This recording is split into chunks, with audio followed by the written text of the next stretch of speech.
nak minta sedikit Tuan Faiz punya feedback berkenaan kita punya projek infak 1 trilion, yang mana Alhamdulillah sebab pada projek ni kita berjaya membuka mata ramai individu-individu yang sebelum ni basically dia diberi amanah harta yang banyak, jadi dia buat wakaf, infak semasa dia hidup. Dan bila kita approach berkenaan dengan projek ni, why not dia boleh buat benda yang infak yang paling besar yang dia tidak pernah ataupun tidak mampu buat sewaktu hidup, benda itu akan terlaksana selepas dia meninggal dunia. So macam ayat Quran yang sebut, bila kita meninggal, kita nak minta dibangkitkan sekejap untuk buat amal soleh dan sedekah kan. Jadi kita harapkan kalau kita dah buat sewaktu hidup, tapi bila kita meninggal dunia tu ada satu amount yang kita dah buat mengalir terus. Gelar takaful, let's say lah 5 juta ke 10 juta ke, yang akan terus masuk ke pusat kebajikan, ke masjid, ke whatever tempat yang kita dah set. So maybe itu lebih baik daripada kita tak buat benda tu kan. Ya, betul. So apa Tuan Faiz punya maybe pengalaman ataupun berkaitan dengan infak dan sedekah, dan sedikit feedback berkenaan dengan projek ni?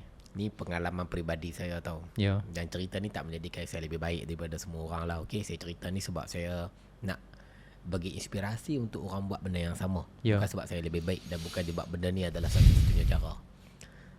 Dalam bisnes ni ada naik dan turun. Saya ada momen di mana saya rasa macam kenapalah tak berapa menjadi ni kan. Bukanlah teruk, tapi kita tengok graf, kita rasa macam kenapa kan. Macam bahasa saya orang marketer lah. Saya tak pandai sangat benda-benda ni. Saya kata saya tengok ROAS. Kenapa ROAS aku ni banyak ni je kan. Return of investment tu tak banyak. Kita dah buat macam-macam, kita dah ni, tengok tak banyak. Saya akan check strategi saya, technicality saya, cara saya set up, semua saya akan check. Saya tengok semua macam okey. Normally bila sampai detik macam tu doktor, saya akan terus transfer duit saya kepada mak saya. Yang saya dah bagi tu satu hal lah. Lepas tu kak saya dia jaga mak saya. So saya Sarah dia sekali dengan mak saya sekali, satu rumah. Saya akan transfer. Dan saya tak transfer sikit lah, saya transfer banyak. Sebab saya tahu itu adalah tempat di mana saya merasa bahawa apa yang saya bagi ni, saya bukan nak balik esok.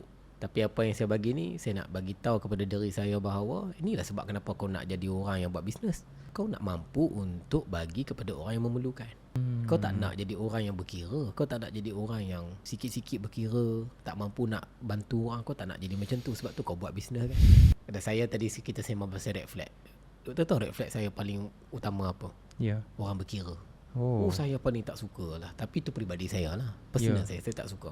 Dan saya tak nak jadi orang macam tu.